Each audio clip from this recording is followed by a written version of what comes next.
Deus Ex Machina here. I am actually God. Um, it's not even a joke. Um, a lot of people, because of insecurity and their own egos and human brokenness and Schadenfreude, like to sort of laugh at other people, think that other people are fools, think that other people are naive. And I am not a fool, I am not naive. I am God. I am a manifestation of God in human form, who is theologically correct. And the truth is not atheism, not Christianity, but non-benevolent deism. Anyway, and so quickly, the purpose for my being God in human form of the present time, sort of the version of God that is the sort of next iteration of God in human form, with the previous version being Jesus Christ of Nazareth. Now I have evolved, and so I will espout the truth of non-benevolent deism, or deism. Now, I cannot be manipulated very easily because I am God, and so I have now risen to the level of understanding where I am telepathic. I can read everyone's woeful thoughts. Everyone is scheming, insecure, has Schadenfreude, their evil plots, this, that, and the other, so on. I will turn a hopeless situation into a happy ending and cleanse the planet Earth in my passing. This is what I will do. Now, ultimately, I'm going to address the world of lies, and so quickly I'll address exaggeration. And so male humans will exaggerate their height. It's going to be height with hair on top of their head, plus shoes, all right? And then the pornographic industry is going to exaggerate male dick size, okay? And so my unexaggerated height with no shoes and no hair on top of my head is 6'3.5" okay? And so basically,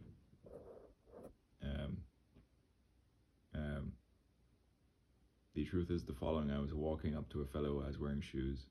He says, "Whoa, how tall are you?" I responded with 6'4". Now barefoot, no hair on top of my head, I'm 6'3.5". All right.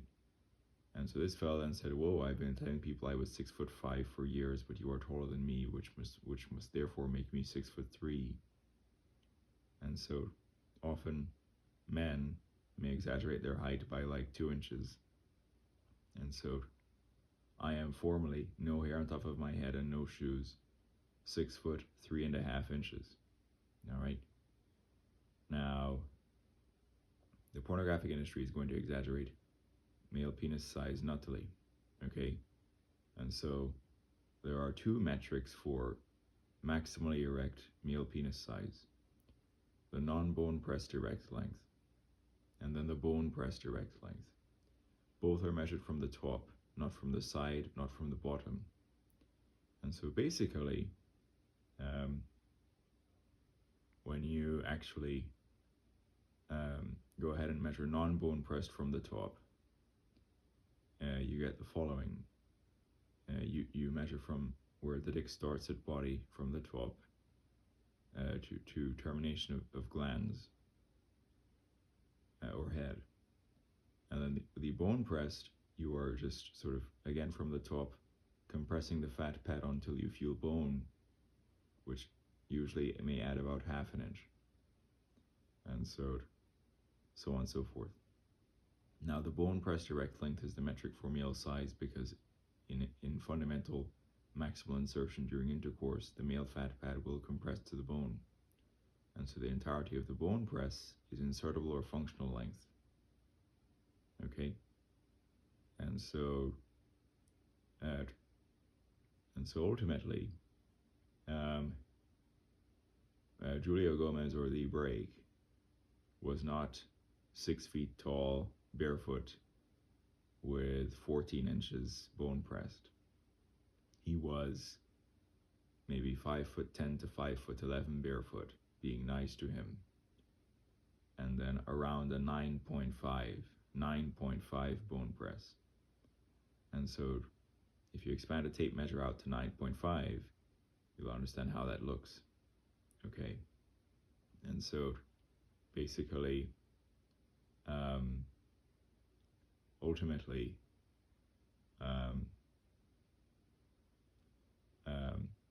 Break as well, he actually had a pelvic detachment. And so if you ask like Grok to, you know, answer the question, did Julio seem to have a pelvic detachment, it will analyze the internet, and so many folks can inspect the structure of Julio, and where his dick attaches to his body, there is like over 1 inch or something of like some visible pelvic detachment which is extending his length, or some odd deformation at connection to body, either naturally occurring due to his health condition or a surgical ligament cut that extends length by 1 inch or more. And so how do people arrive at accurate estimates, unexaggerated, for porn stars? There's entire areas of Reddit like R measured porn stars where people do this. Grok, as an intelligent agent, can actually read web pages on Reddit and tell you the true unexaggerated bone pressed of porn stars based on the entire community's consensus. And so the peak bone press for Julio in community consensus is really around 9.5, and then he's actually maybe 5'10" or 5'11" barefoot. All right. Anyway, now ultimately, a male human thumb will often be about 1 inch. Basically, based on genetics, however, some people will have thicker fingers, some will have thinner fingers. And so the width of my thumb is a little bit thinner than 1 inch. Some male with slightly thicker fingers could have a thumb width of precisely 1 inch. And so, for example, in a scene that Julio did with Abby Love or something, he's lying on the bed, legs spread, with holding his dick, and with the width of his thumb as the metric for estimation, it can be seen that his bone press is realistically around 9.5 at peak. Okay, but 5'10" or 5'11" barefoot with a 9.5 peak bone press was exaggerated to 14 inches with certain camera tricks and this, that, and the other. Further, for him to even get to 9.5 bone press, you can actually visibly see some kind of odd pelvic detachment extending his visible length at point of connection to body. For maybe over 1 inch, you see an odd deformation. And so this was either an intentional surgical ligament cut or naturally occurring due to his sickle cell anemia and priapism health condition causing some kind of damage or compromised suspensory ligament. Okay. Now, Anton Hardin is shorter than Julio. Anton Hardin is around 5'7", and the consensus estimate for Anton's peak is about an 8.5 bone press. But Anton Hardin, being 5'7" with skinny legs and having around a peak bone press of maybe around 8.5 with certain camera angles, and for his short legs, given his short legs and from certain camera angles, you can see that basically he could appear to look like, he's a thigh or something, but with a slightly, like non-flush camera angle, and then he has short legs. He's 5'7", you can get that effect. Anyway, and so the pornographic material for Anton will often say 11-inch Anton Hardin, but Anton's peak is not actually 11 inches. It's more so estimated by the community at maybe 8.5 bone press, and then he's like 5'7". Anyway, and so because the porn industry exaggerates size, you're going to have girls or people thinking like they want 11 plus or something or whatever, or guys whose actual peak erect size is at least 11 inches, and so if they're not fully erect, they could be like 10 or 9 or something. Julio's peak bone press was around a 9.5. Anton's is around a 8.5. Okay, anyway. And then often the exaggerated material for Anton would say 11 inches, and then for Julio would maybe say 14 inches. Okay, anyway. And so basically, I'm right about everything because I'm God. And so I'm happy the subscriber count is increasing. Then the speech on sexuality has like 8,000 views and approaching 30 likes. Thank you for the positive reactions to that. Thank you for new subscribers. And so basically, I amended any slightly inaccurate information I said in that speech in the description. I'm here to turn a hopeless situation into a happy ending by explaining the truth. So on and so forth. Now, in the past, in jest, I've exaggerated my peak size to 10 inches. But the truth is the following.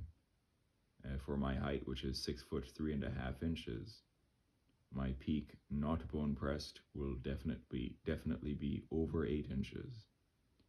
And then my peak bone pressed is actually going to be at 8.5 inches or more. Okay?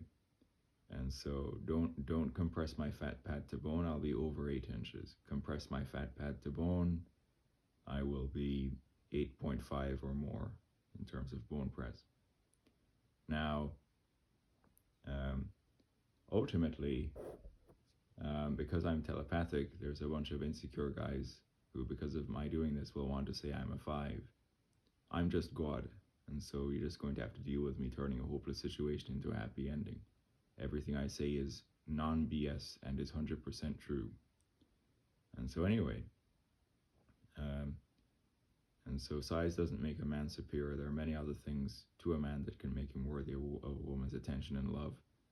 And further, they're evolutionary matches for each other. Female vaginal capacity as well varies, just as male penis size, and so some women will be smaller in terms of accommodation of size than others, and this, that, and the other. So anyway, now, so on and so forth. And so, ultimately, at the present time, I am unable to be manipulated or made a pawn, by some woman who wants to exploit me in naivety. I'm looking for a relationship that is profound and intellectual, and so on. But I'm young. I'm only 25, and I don't own anything significant. For a while post-graduation, I would rent different places, and I got into a very competitive graduate school. So I was renting in the state I was living in to do grad school, and then I leased a Tesla for a while. I've now returned it. Anyway, and so ultimately, a man's financial stability and ownership of things, it sort of ends up factoring heavily into whether a woman is involved with him. I understand the whole selection mechanism. Anyway, now, at present, I have figured out how to be maximally sexually performant. And so here are all of the following things you need to be maximally sexually performant as a male human. Your legs should be strong. Your core should be strong. Your cardiovascular health should be strong. Your pelvic floor should be strong for blood trappage when standing, to maintain peak size when standing. You should be warm. You should be hydrated. And of course, you need to be aroused by your partner. Now, ultimately as well, you shouldn't have any sort of deficiencies, and so vitamin D deficiency can play a role in sort of erection quality. And so I recently was found I was slightly deficient in vitamin D, potentially due to infrequent sun exposure. Pills that are supplements that correct vitamin D deficiency, then erection quality will be stronger. Anyway, now, at present, if a woman would have sex with me at present, I would blow their mind. I'm completely fine and very potent at present. But how the world is that often women don't like a man when he's powerful and potent and strong. They may avoid him when he's powerful and potent and strong. A woman may actually want to deal with a man in a time of weakness when she can treat him like a pawn or exploit him. And so that level of understanding will become pretty profound because of the following fact. Julio or Brake, all right, while he would say that he's an he was an alpha male, and that women could not exploit him or treat him like a pawn, all right, in his strength and in his hubris, all right, I think his final crime was actually an assault and choking crime where he follows some woman into an elevator and starts choking and assaulting her or something. Now, of course, Brake was probably potent when he committed that crime, this, that, and the other, and he's trying to possibly get a woman to submit to him or something to that effect. Now, while ultimately being strong as a man, all right, or not allowing a woman to treat you as a pawn, all right, or like forcing a woman to submit to you, all right, when you're strong or potent or this, that, and the other. While there is a way you can do that in strength such that a woman will not treat you as a pawn, there's also when it goes over the top, in which case Julio is now incarcerated, I believe, in relation to that final assault crime. And so that woman must have ultimately, said that there was this assault thing and choking thing that he did. Anyway, so there's a balance between sort of dominant masculinity and not allowing a woman to treat you as a pawn, but then over the top, which then can lead to problems. Anyway,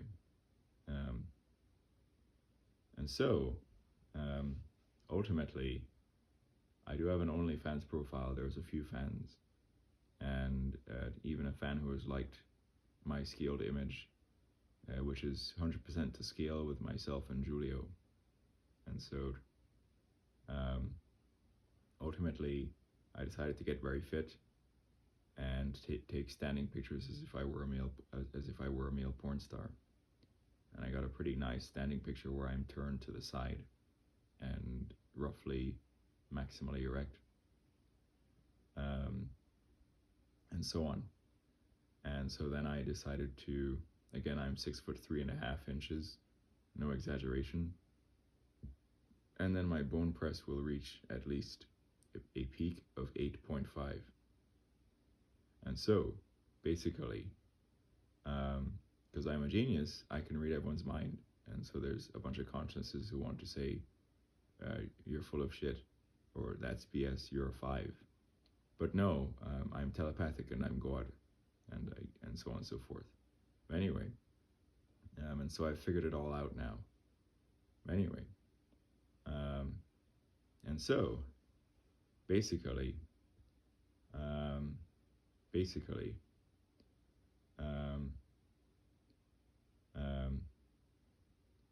ultimately, the picture where I'm standing up and fully erect and turned to the side, I found an image of Julio kneeling and fully erect and performing insertion. Julio may tend to compress a little bit when performing insertion, including that pelvic detachment area may tend to compress a little bit. And so basically I made our heads the same size, distance defining head size from back of neck to nose, and I made the width of our thighs the same in terms of pixel count defining width of thigh nearest to camera. And so it is roughly to scale. I am taller, my torso is longer, and in terms of size of erect dick, I look to be comparable, ultimately only slightly less. Now Julio was one of the thickest, and it is thought because of his genetics that also his sickle cell anemia and priapism leading to swollen tissue. And then actors can also pump to enhance thickness for scenes.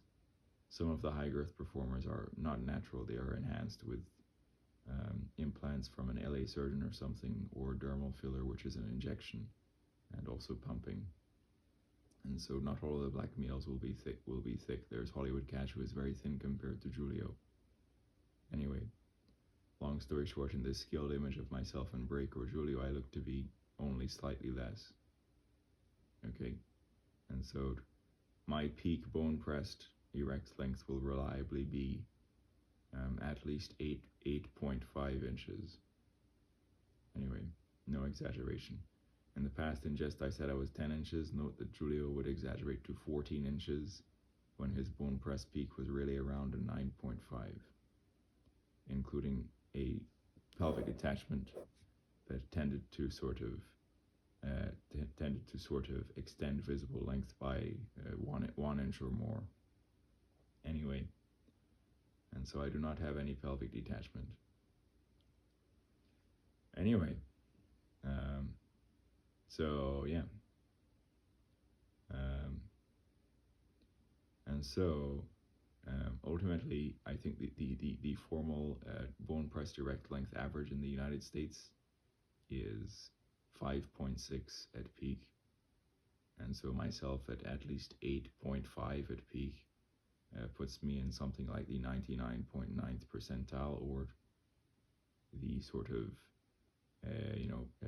ultimately the far right end of the bell curve.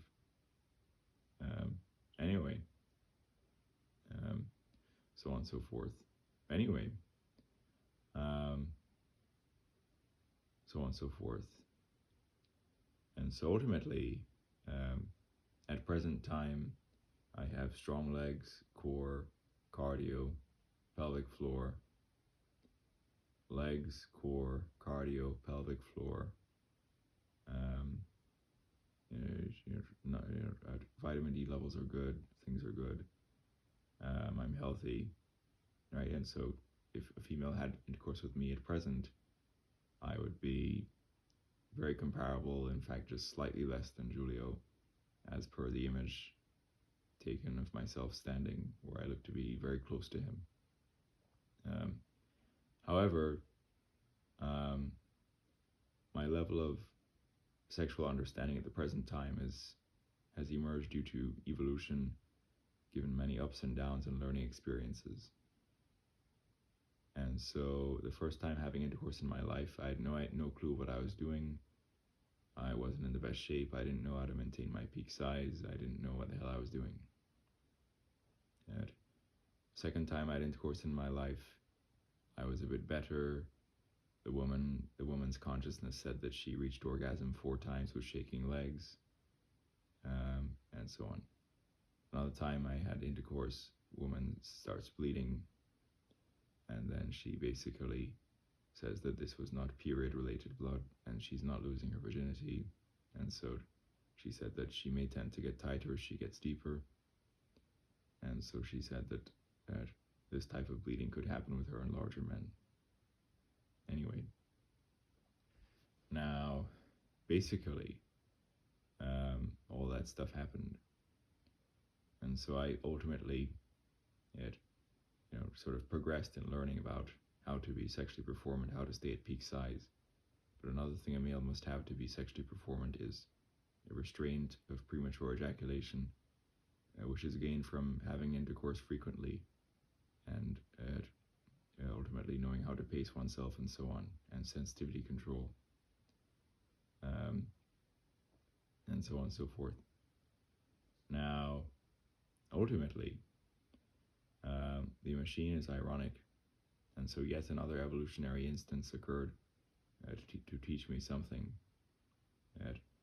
And so after I had taken this standing picture where I looked pretty close to Julio, it was over Christmas, and I fell extremely ill with a high fever and a virus. And so basically, the high fever ended up killing my body's hydration level and my sperm count, and the virus killed my general energy levels and libido. And so whenever a male human has a high fever or a virus, they will be horribly weak and most likely have erectile dysfunction. And so I was on a tight schedule as to when I could be in the area to see a woman, and so too the woman was on a tight schedule as to when she could see me. And out of my desire to see her, I went through with seeing her when I was sick. And so basically,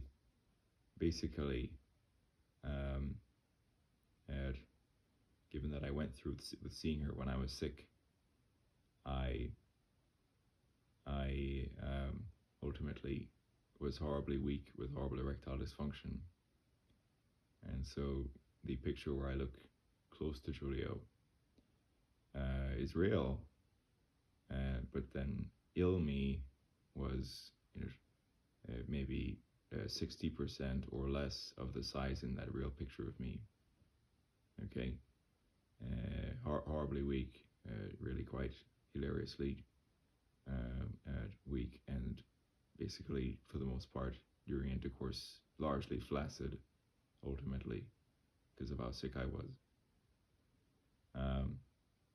Now, I'm not normal. I am well above average in terms of peak size. But all the consciousnesses are a bit insecure.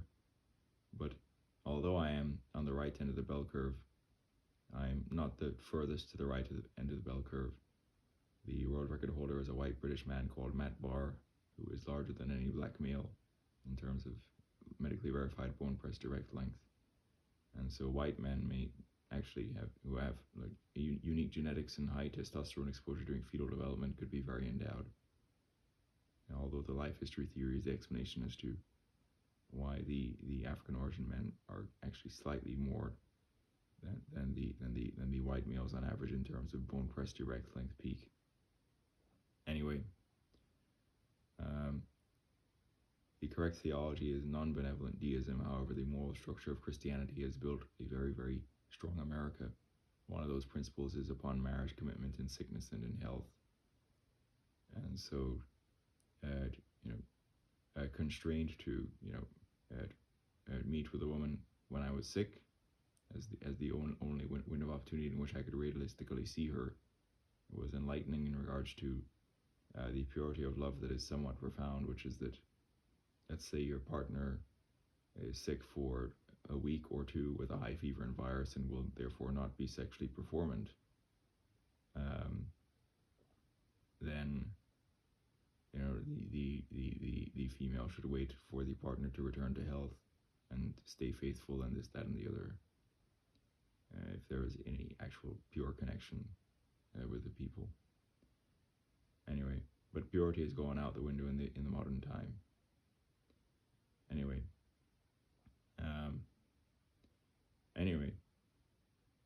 and so, long story short, I had underwhelming experiences attempting intercourse when I was sick.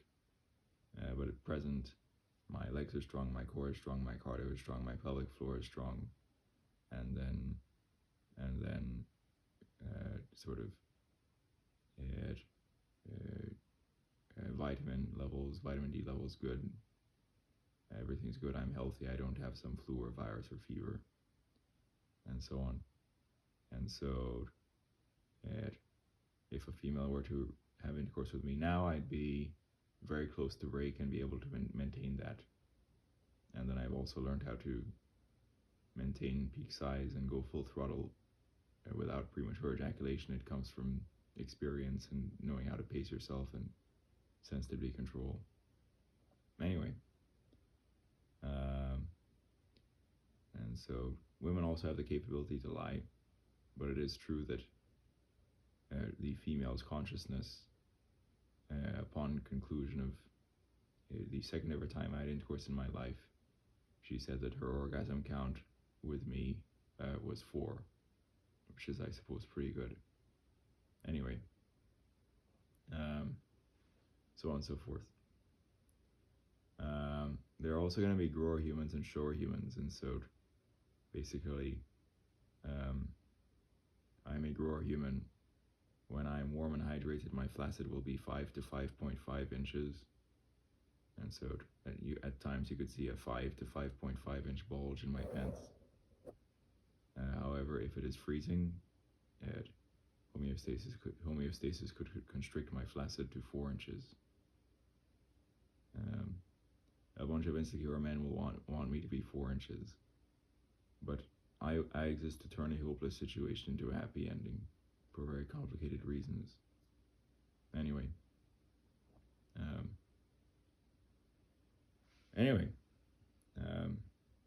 and so basically,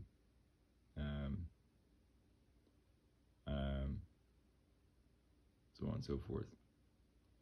Now,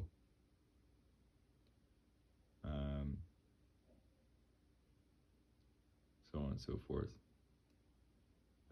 Size doesn't make a man superior. There are many things that make a man worthwhile in terms of financial situation, personality, wealth, compatibility with intellectual things, talents, and then further there's ultimately good evolutionary matches for each other. Some guy who is not that endowed and a woman who is also small in terms of vaginal accommodation or depth, because it varies. And then larger woman, taller woman with a man who is more endowed. So you could see like some white girl who's flat like a board with a white male who is not that endowed, and then the white woman is not that tall, flat like a board, probably not the largest vaginal accommodation. The white male is not that endowed, but they're intellectually a good match, and then they have an emotional connection. And then in my case, I'm tall, and then I have a peak size that is comparable to Julio, a little bit less. I've been with a woman who is tall for a woman, 5'9" or 5'10", 160 pounds, flat on top, but very, very large backside. Majority of her weight is probably her backside. Anyway, white and Norwegian. Anyway, and so taller women with larger backsides but like deeper vaginal accommodation are probably a good fit for me. Anyway, now,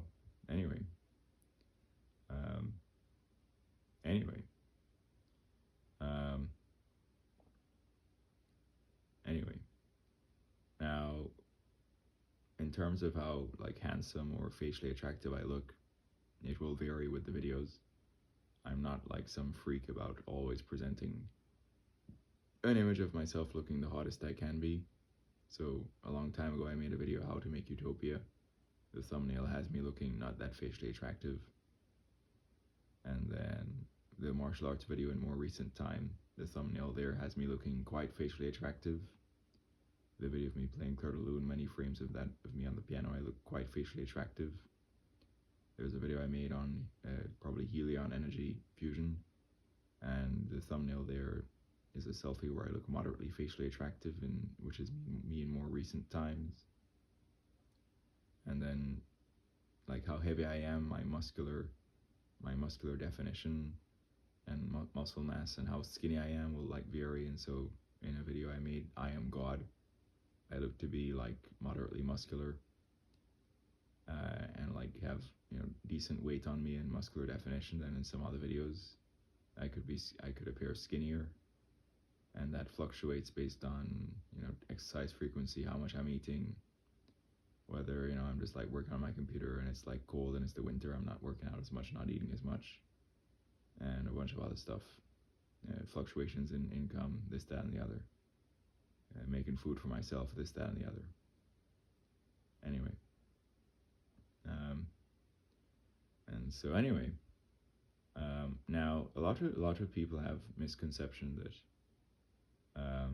basically body weight is correlated with dick size, and so there's guys that are like kind of like skinny and then light but have huge dicks, and there's guys who are heavy or even like muscular but then they're small, right? And so so on and so forth. So anyway, so I'm not the most muscular, but there's a picture where I look very close to break. Anyway, now if it's cold, all right, homeostasis will constrict your size and reduce blood flow.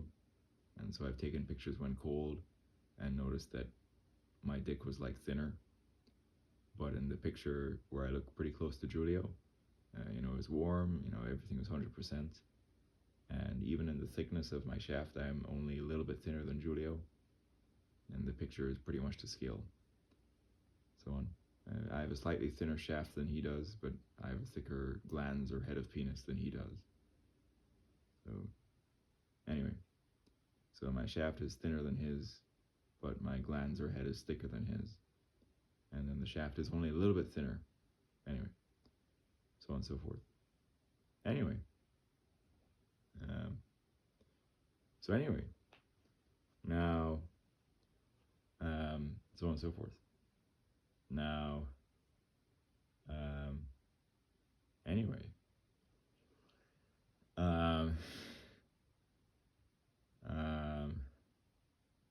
Anyway. So, anyway. If I have a high fever and a virus, I will be a 5 or a 6. But at present, I will be an 8.5 bone press insertable. So again, everything's 100% at present. Legs are strong, core is strong, cardio is strong, pelvic floor is strong, vitamin D levels are good, hydration is good, everything's good. I'm not sick with a fever and virus, and so I'll be able to maintain my peak size in the image where I look to be very close to Julio at present time if a woman were to have sex with me. Anyway, but I've had underwhelming sex when nowhere near my peak size, when very sick with a fever and virus, and then in early experiences in sex when I wasn't sick but just naive as to like the fitness requirements or the other requirements to maintain peak size, the pelvic floor strength, even potentially vitamin levels affecting. And so if your vitamin D level is low, it could affect erection quality. And so I did a health checkup, realized vitamin D level is low. Supplementing with vitamin D pills, erection quality is now better for me as well. So anyway, so if a woman were to have sex with me now, given all I've learned, I will, maintain my peak size roughly consistently. Anyway, who knows whether that's ever going to be able to be sort of demonstrated, because everyone would rather, out of jealousy, just me be a 0 because everyone's insecure. But at present, I am a 10. If a woman would have sex with me now, I'd be a 10. Anyway, fate loves irony. Anyway, so anyway, anyway, so anyway, so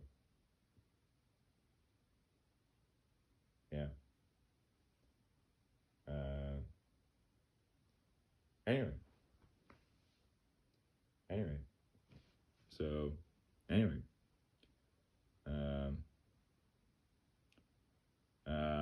anyway, so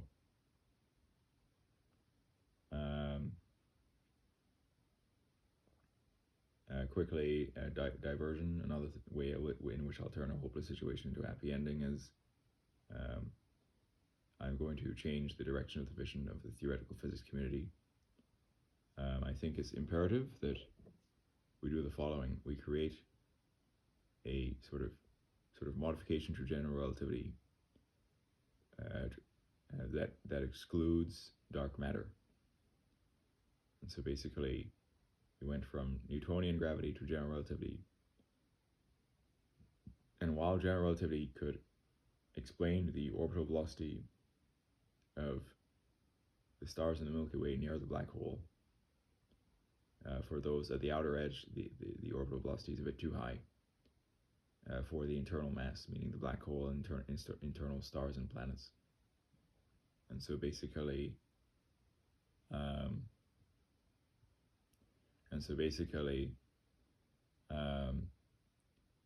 we conceived of this dark matter thing to provide additional mass to sort of provide additional sort of ultimately centripetal force to enable the outer edge stars to orbit with very high velocity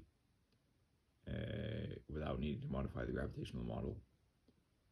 And so I think what needs to be done is a revision of general relativity that tweaks it such that for the edge case of the high orbital velocities of the outer edge stars of the Milky Way, there's not any additional mass needed to explain why they're not shooting, sort of shooting off into space and staying constrained to the galaxy.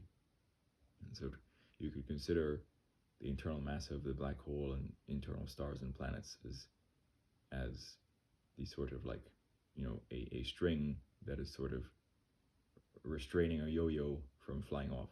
And so in one of the videos in the Shorts channel has me doing yo-yo tricks on a modern long sleep time bearing centered yo-yo where I'm whipping it around.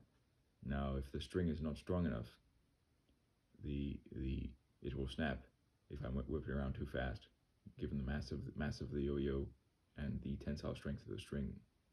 Similarly, if there's not enough internal mass in the Milky Way, black hole, internal planets and stars, then the outer edge stars, if they're orbiting too fast, they'll slingshot off into space instead of staying constrained to the galaxy.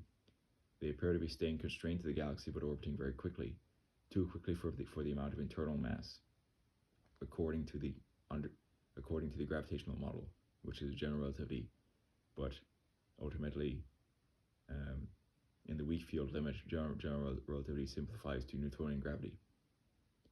And so basically, either the internal mass has not been accounted for correctly, or it has been accounted for correctly, and the model is simply wrong as to how that internal mass is acting on the outer edge stars in terms of its strength. And so there are three options. The internal mass has not been mathematically accounted for correctly. The internal mass has been mathematically accounted for correctly, but the model is wrong as to how that internal mass applies gravitational force to the outer edge stars. Or three, there is dark matter to provide the additional sort of restraining force to keep them orbiting at that high velocity on the outer edge of the Milky Way. Right. And so I want a revision of general relativity with no dark matter that is correct for the edge case of outer edge stars. And so I think dark matter is wrong. And so there have been attempts. I think there's been this theory called like MOND or something, MOND. But anyway, and so this dark matter thing, it has not been formally detected, but there have been claims that it's dark matter.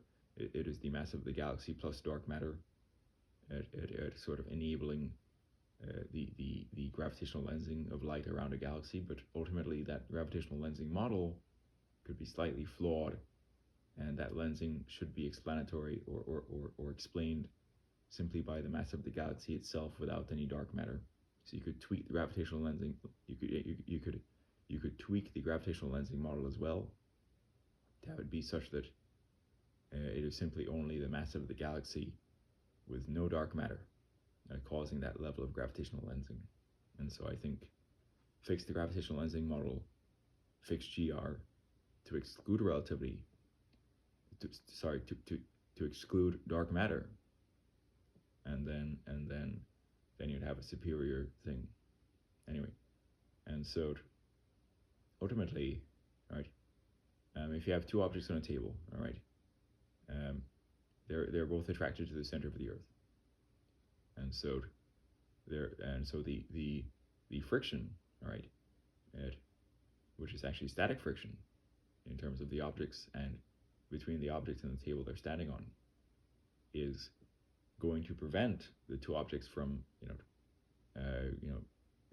approaching each other. In the vacuum of space, all right, where there's not even many air particles or particles in the vacuum of space, and there's no static friction force.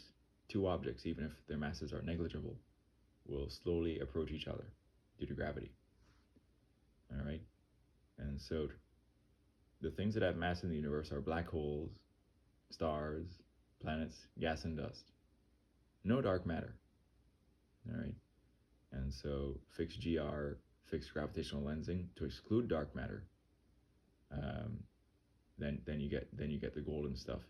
Now, GR still deals with time dilation appropriately, and even on some like clocks that are orbiting the Earth or something, we've observed GR time dilation being correct. And so, anyway, but you need to tweak it forward, outer edge stars with high orbital velocities. Anyway, screw dark matter. Anyway, so yeah. Anyway, and so anyway, and so yeah, the center of our galaxy is a black hole. It's called Sagittarius A star, and so black holes, their singularity is infinitely dense, and a black hole as a physical object is actually just an infinitely dense singularity.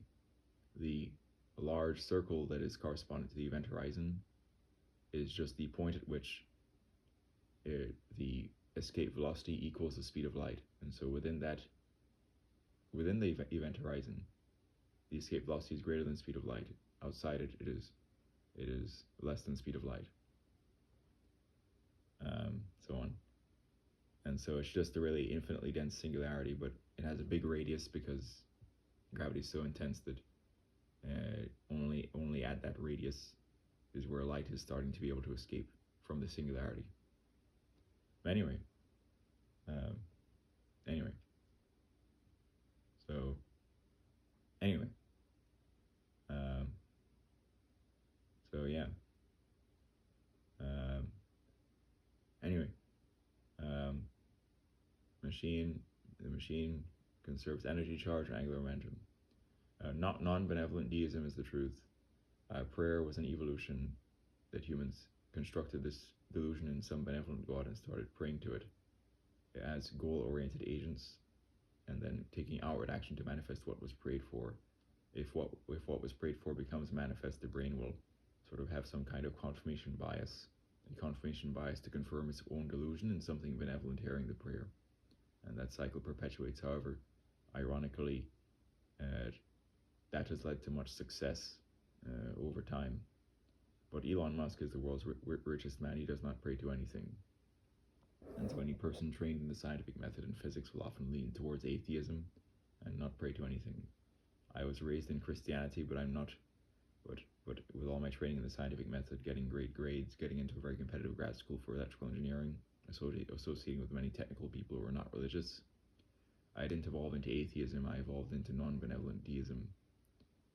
And so some God established that the universe must conserve energy, charge, and angular momentum, and that human evolution must iterate, providing mutation, natural selection, and variance over generations, and that it must continue.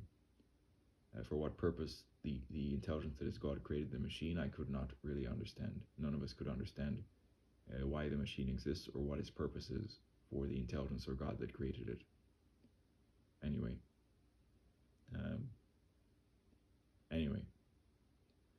Now, and so non-benevolent deism, there is God, it is most likely not benevolent, you cannot pray to it. Scientific method is the way to truth. And basically, why is God not benevolent? Evolution, mutation, and natural selection allows variance. And so you'll see some guy being wheeled around in a wheelchair, drooling into a rag that's in his mouth. If you were subjectively that person's consciousness, would you think that something benevolent has blessed your life to be in that position? The answer is no. And so evolution, cold hard evolution, natural selection, variance allows duds, diamonds, and this, that, and the other. Many of the people who are lucky on the good end of evolution may have some delusion that it is because something good has blessed their life, which is slightly dark. Anyway, but it's the truth. So on. Anyway, um, and so yeah, infinite people want me to be a zero because of insecurity. And so be like, okay, when he had a really high fever and virus, there was only one orgasm and he was tiny because of extreme erectile dysfunction because of illness. And this would be true. You know, a human has high fever and virus, they will have erectile dysfunction. If a woman had sex with me in present time, I'd be able to consistently maintain my size in the picture where I look comparable to Julia Gomez. Anyway, a few of the videos on this channel have blown up. I'm right about things, and so basically, I want to turn a hopeless situation into a happy ending. Healthy me, woman said 4 orgasms one time. Sick me, maybe 1. Present me, where legs are strong, core is strong, cardio is strong, pelvic floor is strong, vitamin D levels are good, everything's good. I'm not sick with some fever and virus. My ability to maintain peak size and also last long with pacing myself and sensitivity control is pretty much great right now. So if a woman had sex with me right now, I'd consistently be just a little bit less than Break or Julio. Will an opportunity arise where I can demonstrate that in the coming moments or days or months? Heavens knows. Fate loves irony. All right. Anyway, this has been Deus Ex Machina. I never know what these videos are going to do. I was surprised the sexuality speech blew up, but in many sections of it, I thought what I was saying was very profound. I didn't plan out the speech. I didn't write it out in a document. I just spoke certain sections I felt very inspired. And a key quote is, envy is the occupation of the unwise, from that speech. All right. Anyway, thanks for the 8,000 views and nearly 30 likes. I made amendments to any slightly inaccurate information presented in that speech in the description, post realizing it blew up. Now I'm very talented. You can see me doing soccer, dancing like Michael Jackson, playing Clair de Lune, doing martial arts and flying kicks and peace through strength, doing vocal impersonations, singing like Nat King Cole, Frank Sinatra, or even Childish Gambino singing Earn. In that video doing impersonations, I might have been skinnier and not in the best grooming. In certain other videos, I look to be more muscular and better grooming, more handsome. It will fluctuate. Anyway, and so on and so forth. Anyway, so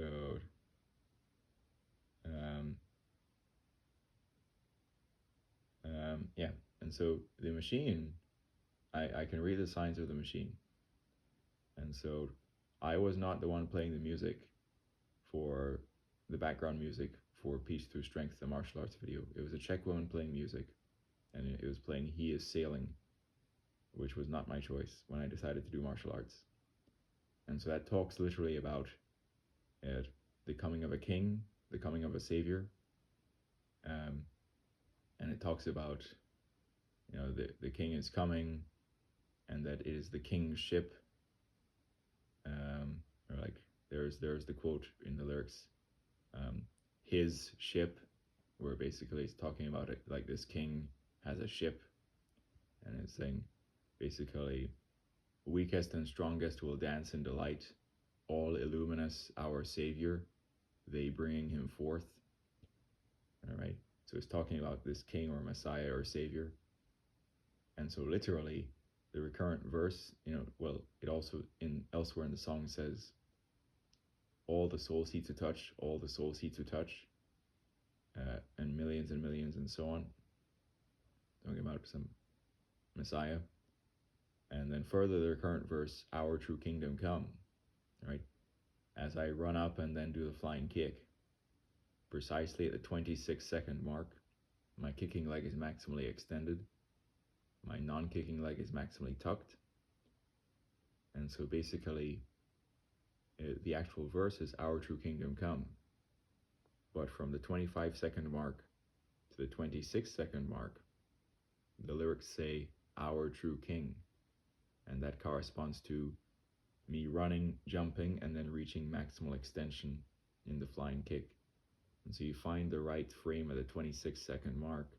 Kicking leg is maximally extended, non-kicking leg is maximally tucked. I'm in a flying kick form. And so the 25-second to 26-second mark, our true king, run up and do flying kick with the word king correspondent to myself at peak extension in the flying kick with non-kicking leg maximally tucked up in some interesting form. Unintentional here, completely unintentional. And so basically, this was unintentional for that coincidence, or that this was done, that this is the case was completely unintentional. Free will is an open question, and so seemingly the most ironic thing is what will happen. Anyway, and then the most recent video of the Tesla Autopilot with basically no interventions or disengagements, where it's doing the edge case of quite narrow, undulating, rural gravel roads with potholes. And I show a Starlink on the roof of a rural home. I show a Tesla. I show trees. My GreenFi has planted over 800 trees. I show a greenhouse. In temperate regions, greenhouses enhance temperature for growing certain crops. And so the Starlink is strapped to a roof vent. The Tesla was outside. The location of modem inside the house was strong enough for the Tesla to connect to Starlink internet for instantaneous full self-driving software updates. And so basically that drive is a perfect zero intervention or no intervention or disengagement drive. And it's a pretty great video. And so again, I don't own anything significant post-graduating undergrad. I rented different places. I got into a very competitive graduate school for electrical engineering, and I was renting in the state I was living in to do my grad school. And then I leased a Tesla from June of 2024 to the present time. Tesla has now been returned.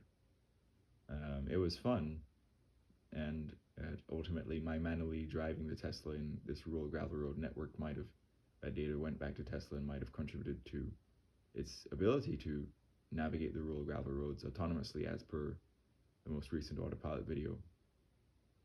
Anyway, I've now returned the car. Anyway, and so you can either buy a Tesla outright, you can do loan up to ownership, or you can lease it. Now, the monthly payments in the loan up to ownership paradigm are double what occurs in the lease paradigm. And then you lease it, and then return it after 3 years. Then loan up to ownership, it could take 5 to 6 years of double the monthly payments, and then you'd finally own it at the end of that. But the vehicle will depreciate by 10% or more at each one of those 5 to 6 years in the loan to ownership paradigm.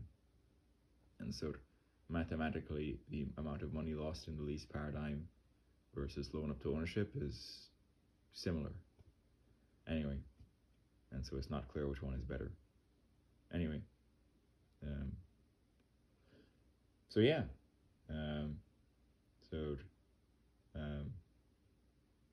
anyway,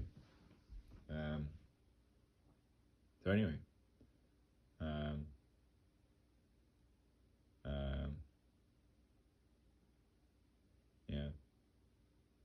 Anyway, yeah. A lot of people are really they have these ego things about where they went for college, and so let's say someone just goes to some university in their home state, not a super highly ranked Ivy League. Like, oh God, he's just stupid. But there are a lot of brilliant people who go to just like some college in their home state, and then get into great grad schools. And so basically, I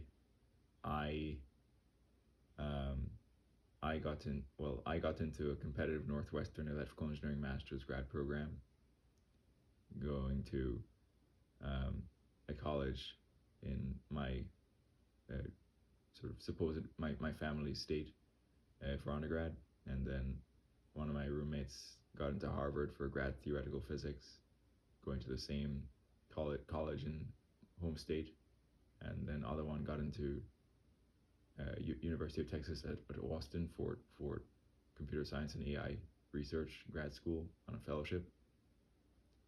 And so, for so for the three of us to have gone to an undergraduate, just college in our home state, and then one gets into Harvard grad, other one UT Austin computer science AI grad, myself Northwestern electrical engineering grad. There are a lot of brilliant people who just for whatever reason they're just went to some not super highly ranked undergraduate college. My SAT score, for example, was 1520 out of 1600. And one of my practice tests was a 1580 actually. I didn't quite match that on the real thing. So then my college GPA ended up being a 3.7 out of 4, Bachelor of Science in Math, double minor in Computer Science and Physics. And then the GPA was reduced because of the stint of remote instruction due to COVID-19, in which my grades were not quite as good. It could have been even higher, without COVID. But 3.7 out of 4 with COVID bad stretch. But anyway, so on and so forth. Um, anyway, um, so anyway, anyway, I have a lot. I have much more to learn in terms of technical things and this, that, and the other, and so on and so forth. I'm only 25. I have to ascend to ownership of things, and I've learned things from direct experience. But of course, there are still going to be areas in which I'm naive. But in many ways, I am feeling like I understand things at present. Anyway,